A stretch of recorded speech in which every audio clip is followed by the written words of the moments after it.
Take cryptocurrency or Bitcoin, for example.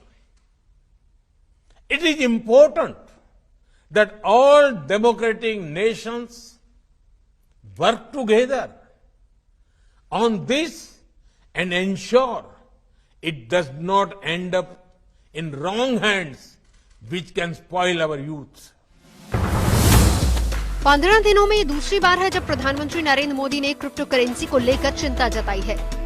Sydney dialogue में प्रधानमंत्री मोदी की इस चिंता के पीछे वजह बड़ी है, क्योंकि क्रिप्टो करेंसी का बाजार बिना नियम और कायदे के लगातार बढ़ रहा है। खासकर युवा इस वर्चुअल करेंसी में निवेश कर रातों रात लखपति और करोड़पति बनने का सपना संजो रहे हैं। लिहाजा सबसे पहले ये समझना होगा कि क्रिप्टो करेंसी को लेकर डर किस बात का है। क्रिप्टो करेंसी बिना किसी रेगुलेटर के संचालित होती है।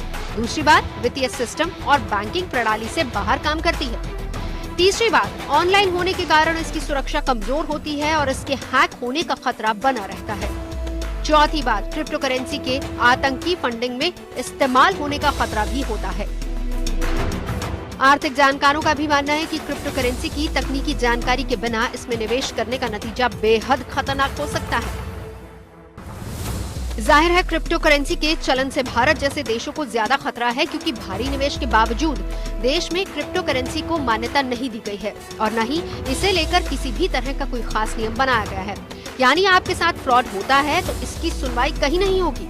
और यही वजह है कि सिडनी डायलॉग में पहले भी प्रधानमंत्री मोदी की अध्यक्षता में क्रिप्टो करेंसी को लेकर बैठक हुई थी, जिसमें क्रिप्टो बाजार के नियम, इसके खतरों और दुनिया भर में क्रिप्टो करेंसी को लेकर हुए फैसलों और चलन पर चर्चा की गई थी।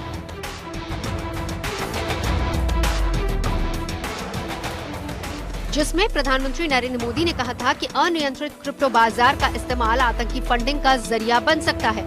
छोटे निवेशकों को लोक लुभावने वायदों में फंसाया जा सकता है। उनके पैसे ऐसे निवेश में फंस सकते हैं जहां से रिटर्न पर बहुत जोखिम है।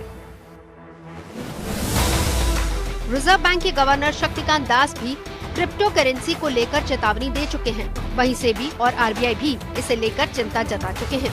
लेकिन दूसरी ओर क्रिप्टो करेंसी को लेकर अब माना जा रहा है कि वर्चुअल करेंसी पर रोक नहीं लगाई जा सकती।